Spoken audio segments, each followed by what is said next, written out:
Hello my squad, এই প্রথমবার আমি তোমাদের সাথে আমার রান্নার কোনো ভিডিও শেয়ার করছি।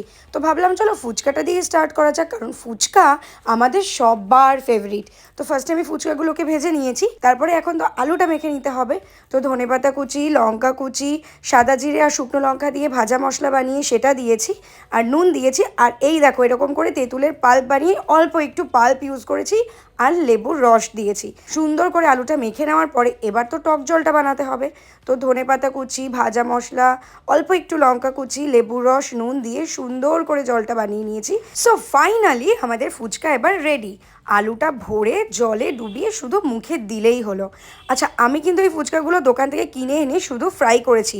তোমরা যারা ফুচকা খেতে ভালোবাসো কিন্তু বাড়িতে বানাতে পারছো না, অনেকটা খাটনি হবে ভেবে, তারা কিন্তু এই শর্টকাটটা ট্রাই করতে পারো। দোকানের মতো টেস্টও পেয়ে যাবে আর পেট ভরে ফুচকা খেতে পারবে। নিজে হাতে বানিয়েছি বলে বলছি না, সত্যি কিন্তু টেস্টটা দারুণ হয়েছিল। তোমরাও বানিয়ে ফেলো।